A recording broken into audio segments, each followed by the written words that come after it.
You are not going to make huge in your business because you don't know how to generate more sales in your business.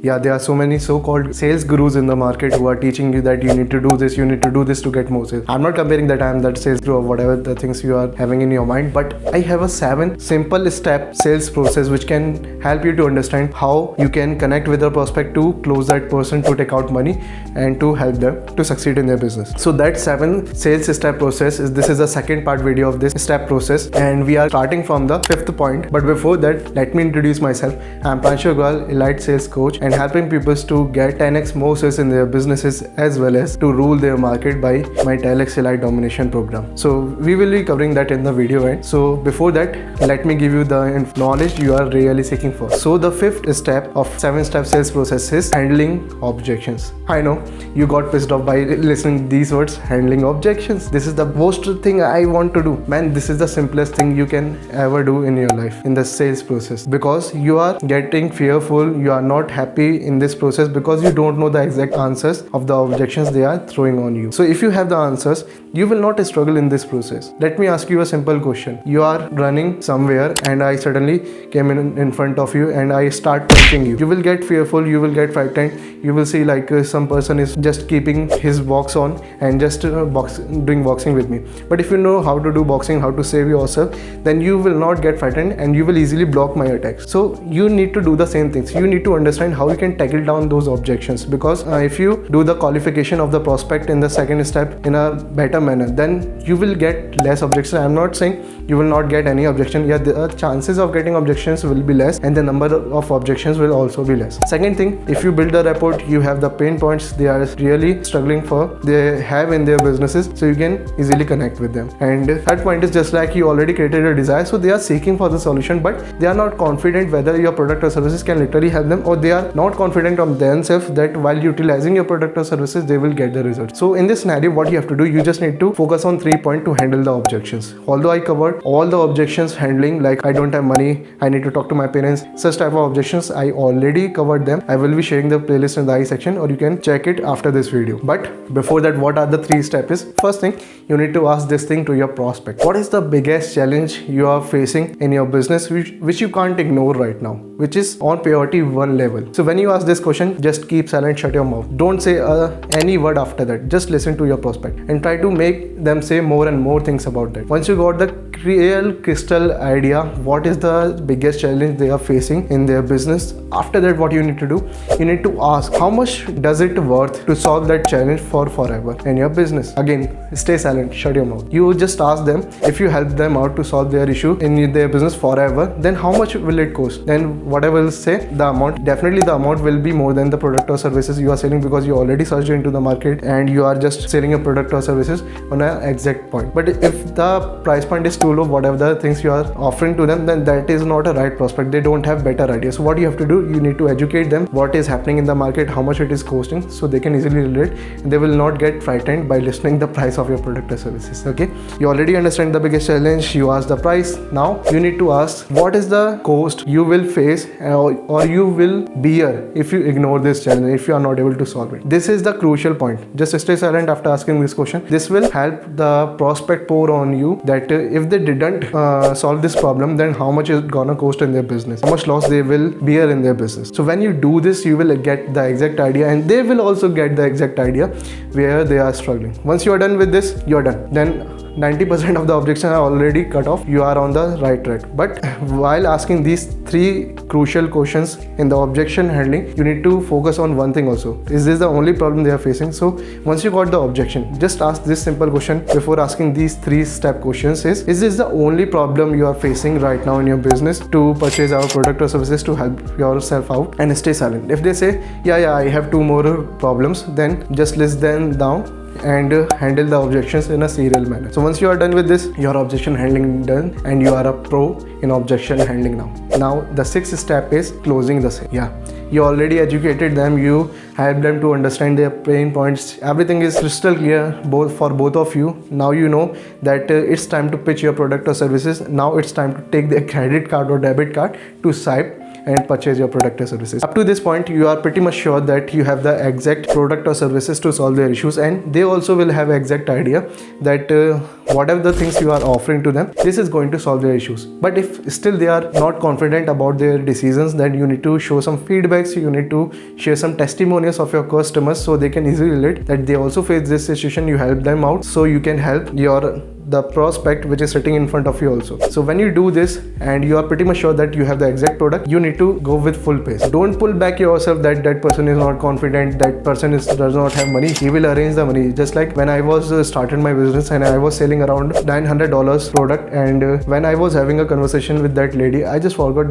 her name, but when I was having that conversation, I was frightened that that lady literally has that much money in her bank account or not, because $900 straight away is a good amount, and she was saying like she had only $200. I already conveyed that if she didn't work on that pain point, she will struggle a lot in her business in the future. So what happened, I just disconnected the call and I said just like on the text, just arrange the money and I will help you out, otherwise you will be struggling that problem in the future also. So what happened, after 2 days later, I got a call back from the lady and she clearly transferred that $900 to my account. That's it. People will arrange the money. You just need to understand the importance of the product or services you are selling. So whenever you are on this step while closing the sale, just go your 100%. Don't pull yourself back. If they are facing any problem, just help them out to just pat them up, and that's how you are going to close the sale. Now it's the activity time. Take out your pen and paper. So write down 5 struggle points you can face while closing the sale, as well as 5 convincing factors you can tell to your prospect so they can purchase your product or services. Because if you do this, you understand that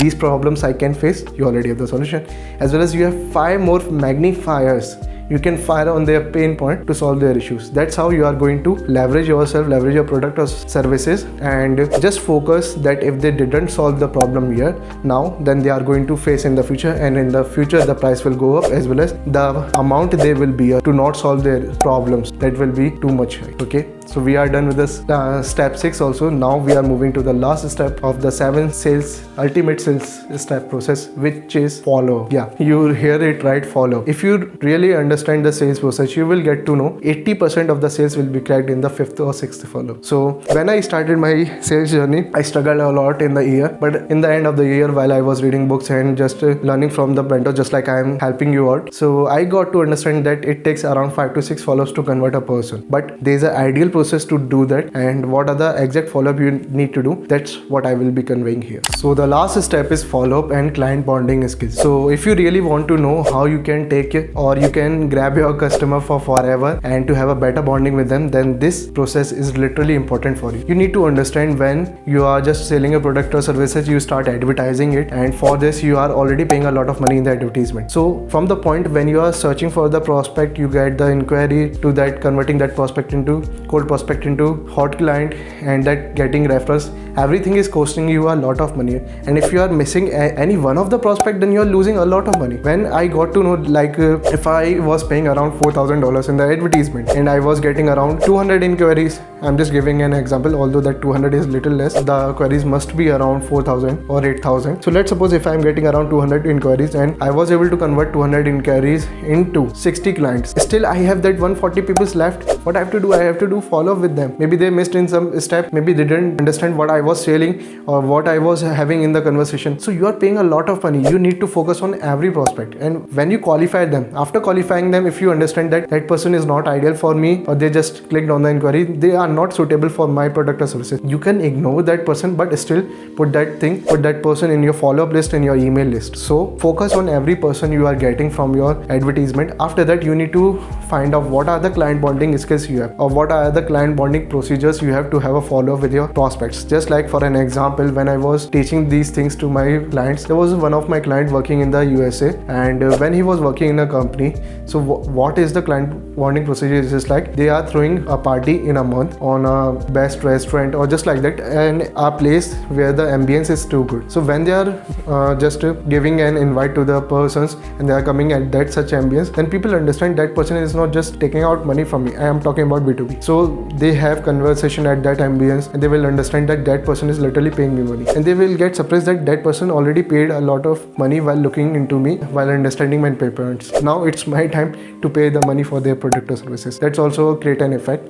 As well as this will help you to set yourself as an expert, that you are not just connecting with them to take out money from their pocket to purchase your product or services. You are having a conversation with them. You want a bonding with them. Once you do this, they will literally make a better bond with them, with you, with your company. After that, there is a cool off factor you need to understand. Let's suppose we both are having a sales conversation with each other. When we are having a sales conversation, I told you about everything. You are too enthusiastic, you're too energetic that I'm going to purchase your product or services and I'm going to solve every problem of my business. But what happens when we leave the meeting? You start cooling down. All your enthusiasm is getting lost. All your energy is getting lost. So you don't have to make your prospect cool. What you have to do, you need to do the follow-up in such a way that you will focus on 2 points only. First is you, second is, so once they are getting a follow-up again and again about your product or services and they are having a conversation with you, this will not make them cool off about your product or services. So make them properly engaged. And there is a formula, or you can say like a proportionality factor. When you have trust and respect from your customer, it will